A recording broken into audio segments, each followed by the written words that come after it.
Prévu pour ce 23 mars, je vous le disais tantôt, la clôture de l'opération d'enrôlement des électeurs dans la deuxième ère opérationnelle semble être impossible à Kasumbalesa au regard de l'engouement observé dans des centres d'inscription. La société civile de Kasumbalesa sollicite à la CENI une énième prolongation. Le 23 mars de cette année en cours, le dernier jour supplémentaire de l'opération d'identification et enrôlement des électeurs dans l'heure opérationnelle dans les territoires. L'engouement est toujours constaté en attendant la dernière décision de la CENI sur la nouvelle prolongation ou non. Après avoir fait les tours dans certains centres de la ville frontalière de Kasumbalesa par le leader et la société civile cadre de concertation, Jean Kalombo, jeune leader et ancien président de l'association des commissionnaires agréés en douane, ACAD, ville de Kasumbalesa, sollicite à la CENI de prolonger. Les nombres d'enrôlés tombent à 40%. Après notre entretien avec les représentants ou les agents de la CENI, nous avons compris qu'il y a eu de sérieuses difficultés techniques qui pouvaient bénéficier vraiment d'une prolongation.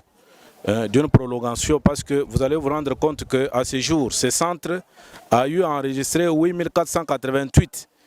Pourtant, l'année passée, ce centre était déjà à ce niveau, était déjà à 20 000 voix, à 20 000 enregistrés. Alors, vous comprenez déjà qu'avec tout ce qu'il y a eu comme augmentation démographique à Kasumbalesa, ce centre allait même enregistrer au-delà de 30 000. Mais vous comprenez déjà que nous sommes à 8 000. Quel écart! Alors, nous sollicitons vraiment des autorités de la CENI une indulgence pour essayer de se dépasser, pour que notre peuple se fasse vraiment enrôler. Si vraiment il ne se fait pas enrôler à plus de 90%, ça ne sera pas une bonne chose. Maître Legon Belengue, président de la société civile, cadre de concertation ville de Kasumbalesa, retrace les causes principales liées au nombre insuffisant d'enrôlés à quelques jours de la clôture et demande à la CENI de continuer l'opération. Ken, membre de la société civile, dénonce moyen-âge de jetons qui à la base de ces bilans négatifs d'enrôlés. Je pense même s'il faut prolonger un mois, ça ne sera pas fini, vu la corruption qui existe, puisqu'on essaie de bloquer et de ralentir la procédure.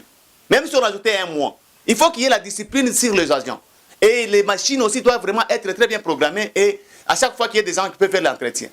Malheureusement, toutes ces histoires ne se passent pas. Mais nous constatons qu'il y a aussi un problème avec la population. Lorsqu'on prolonge, la population dit « je vais aller les derniers ». Alors les derniers jours, ils se retrouvent tous là-bas et ça bloque encore la situation.